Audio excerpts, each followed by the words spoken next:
સર્વેને જય શ્રી કૃષ્ણ. આજે આપણે જાણીશું કામિકા એકાદશી વ્રત કરવાની વિધિ, વાર્તા અને મહાત્મ્ય. આષાઢ માસના કૃષ્ણ પક્ષમાં આવતી એકાદશીનું નામ કામિકા એકાદશી છે. આ વ્રત કરવાની વિધિ: એકાદશીનું વ્રત કરનારે સવારે વહેલા ઉઠી સ્નાનાદિથી પરવારી ભગવાન વિષ્ણુની પૂજા કરવી અને ભજન કીર્તન કરવા. વ્રત કરનારે ઉપવાસ કરવો. આ દિવસે ફક્ત ફળાહાર કરવો અને યથાશક્તિ દાન પુણ્ય કરવું. એકાદશીની તિથિ ભગવાન વિષ્ણુને ખૂબ જ પ્રિય છે.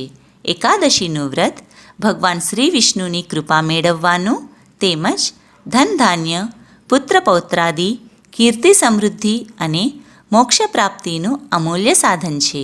માટે દરેક મનુષ્યે એકાદશીનું વ્રત અવશ્ય કરવું જોઈએ. તો ચાલો જાણીએ કામિકા એકાદશીની વાર્તા અને મહાત્મ્ય. આષાઢ માસના કૃષ્ણ પક્ષમાં જે એકાદશી આવે છે એનું નામ કામિકા એકાદશી છે. એના શ્રવણ માત્રથી વાજપેયી યજ્ઞનું ફળ મળે છે. એના દેવતા ભગવાન શ્રીધર છે. આ દિવસે શ્રી હરિ વિષ્ણુનું શ્રદ્ધાપૂર્વક પૂજન કરવું જોઈએ.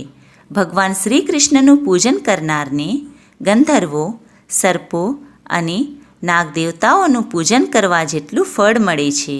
ભગવાનના શ્રીધર, હરિ, વિષ્ણુ, માધવ અને મધુસૂદન જેવા નામોથી ભગવાનનું પૂજન કરનારને ગંગા, કાશી, પુષ્કર, નૈમિષારણ્ય વગેરે તીર્થોના પુણ્ય કરતાં ઘણું દુર્લભ પુણ્ય મળે છે.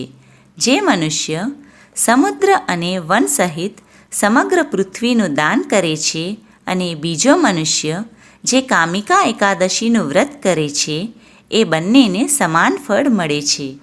માટે પાપભીરુ મનુષ્યે યથાશક્તિ પૂરો પ્રયત્ન કરીને કામિકા એકાદશીના દિવસે શ્રી હરિનું પૂજન કરવું જોઈએ. જે પાપરૂપી કીચડથી ભરેલા સંસાર સમુદ્રમાં ડૂબી રહ્યા છે એમનો ઉદ્ધાર કરવા માટે કામિકા એકાદશીનું વ્રત સૌથી ઉત્તમ છે.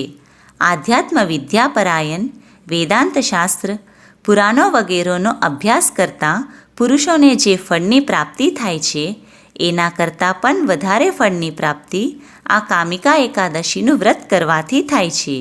જે મનુષ્ય કામિકા એકાદશીનું વ્રત કરી રાત્રે જાગરણ કરીને ભગવાન શ્રી હરિનું ભજન કરે છે તેને ક્યારેય ભયંકર યમદૂતના દર્શન થતા નથી અને ક્યારેય તે દુર્ગતિમાં પણ નથી પડતો.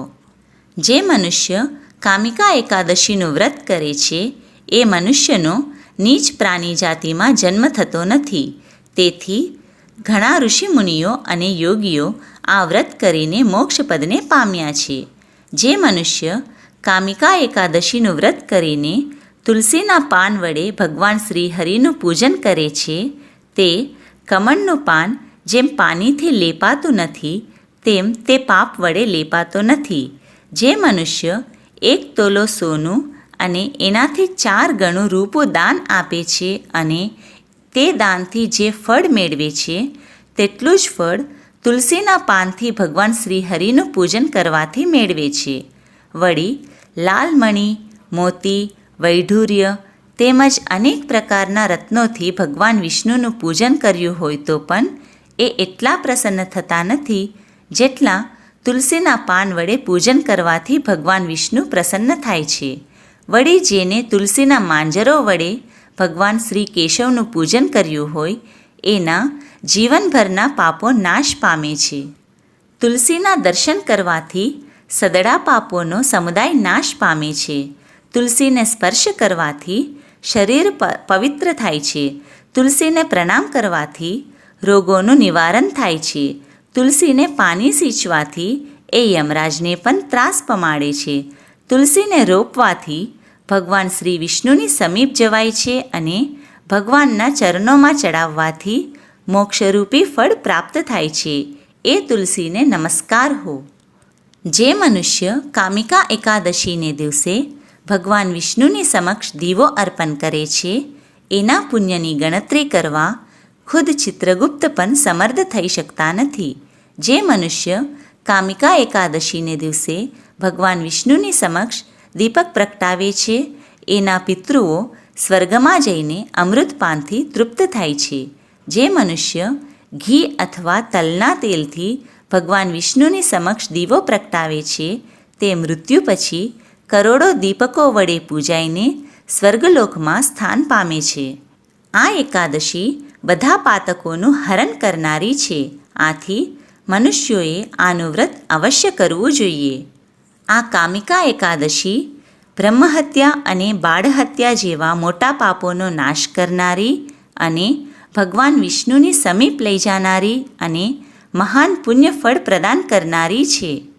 જે મનુષ્ય શ્રદ્ધા સાથે આનું મહાત્મ્ય સાંભળે છે એ બધા પાપોથી મુક્ત થઈને શ્રી વિષ્ણુલોકમાં જાય છે. હે ભગવાન વિષ્ણુ, હે શ્રીહરિ, કામિકા એકાદશી વ્રત કરનાર સૌ કોઈનું કલ્યાણ કરજો. જય શ્રી કૃષ્ણ.